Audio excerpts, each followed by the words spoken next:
Bonjour à tous, on se retrouve aujourd'hui pour la vidéo de l'armée de l'humanité de Nirdota. Alors, allons-y. En 5012, une attaque surprise est lancée sur Terre par les extraterrestres, ce qui cause des dommages généralisés à l'échelle mondiale. Les androïdes survivants forment l'armée de l'humanité, tout en agissant à l'origine comme un réseau de communication unifié basé sur l'organisation de gestion de la récupération du patrimoine humain. Au fur et à mesure que le conflit s'intensifie, la demande androïde de combat augmente fortement, ce qui entraîne la construction de diverses usines pour aider à la production. En l'espace d'un siècle, l'armée de l'humanité se transforme en une force interarmée de taille significative. En raison des formes de vie des machines nouvellement créées, le territoire contrôlé par les androïdes commence à diminuer au 52e siècle. En réponse, l'armée de l'humanité établit une base lunaire sur la Lune ainsi que plusieurs bases orbitales offensives. La base lunaire est utilisée comme installation de stockage pour archiver et protéger les informations sur l'humanité et l'ancien monde. Ces informations comprennent des informations structurelles sur les réplicants et les aides de divers gestalts qui avaient été précédemment enregistrés après l'extinction de ces derniers en 4198. En 5204, l'armée de l'humanité achève 12 bases orbitales et commence des offensives à grande échelle à la surface. Bien qu'une dizaine d'opérations ont été exécutées au cours de la même année, aucun progrès notable n'est réalisé contre les machines, même avec une diminution des invasions de formes de vie mécaniques. En 7645, l'armée de l'humanité ne contrôle qu'environ 20% de la planète. Les offensives supplémentaires pour conquérir le territoire androïde se sont souvent soldées par un échec. En 11732, l'armée de l'humanité lance la 8e opération de descente en utilisant une stratégie de résistance à grande échelle.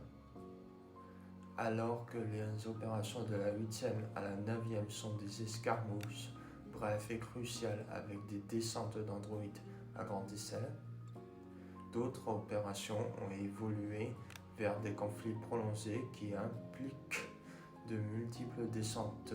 En 11810, lors de l'expérimentation d'un noyau de machine, la 6e base orbitale de l'armée, Kaguya, subit une explosion massive et tombe dans l'atmosphère.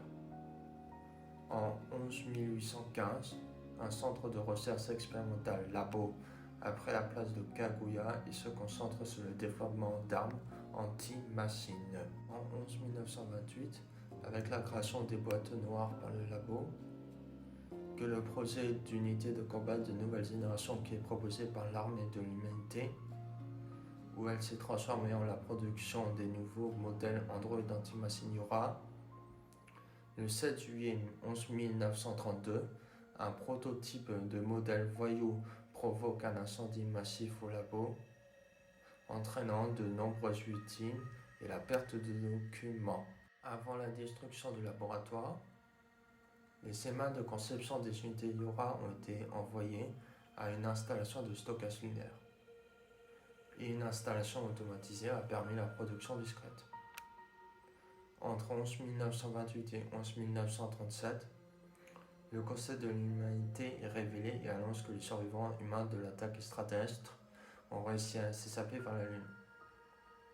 Dans une date inconnue par la suite, le Conseil de l'humanité prend le commandement de l'armée de l'humanité. En 1939, la 14e guerre des machines commence et qui dure jusqu'en 1945.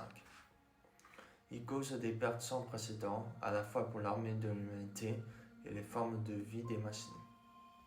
En 1940, La 18e base orbitale de l'armée, le bunker, est achevée, avec un androïde nommé le commandant blanc, on la nomme commandant des forces Yura. Le 8 décembre 1941, l'opération de descente de Pearl Harbor est lancée, en déployant les nouvelles unités expérimentales Yura de l'armée de l'humanité aux côtés des combattants de la résistance basée au sol. Bien que l'opération ait un succès, une seule unité de Yura survit au conflit et choisit finalement de déserter. En juin 1942, un groupe d'unités Yura rebelles fusionne avec des formes de vie mécaniques et la cité perdue de l'Atlantide refait surface dans l'océan Pacifique.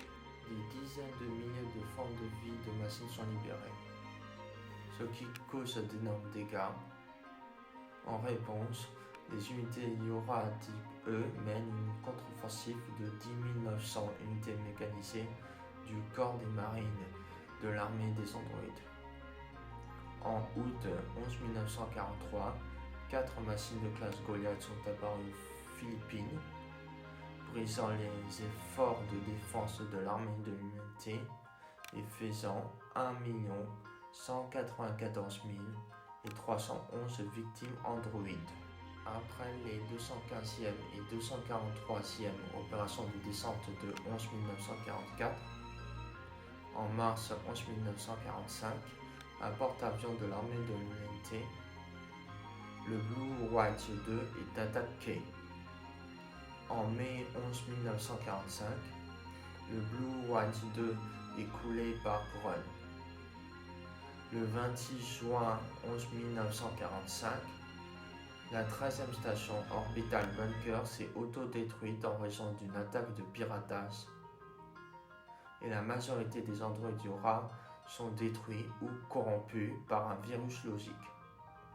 L'événement réduit considérablement le nombre de soldats d'élite Yura disponibles pour l'armée de l'humanité. En août 11 1945, après le lancement spatial de Lars des machines de la Tour, en septembre 11 1945, la 14e guerre des machines est déclarée et se termine. En janvier 11 1946, un accord de cessez-le-feu officiel est signé entre l'armée de l'humanité et une faction de machines dirigée par Pascal. La chaîne YouTube possède un compte Discord où on peut discuter, parler des théories entre nous, entre fans, discuter de l'œuvre, tout ça. Le lien d'invitation du serveur Discord se trouve en description de la vidéo. Merci à tous d'avoir regardé cette vidéo. N'oubliez pas de mettre un pouce bleu, de vous abonner si ce n'est pas déjà fait, d'activer la petite cloche et au revoir.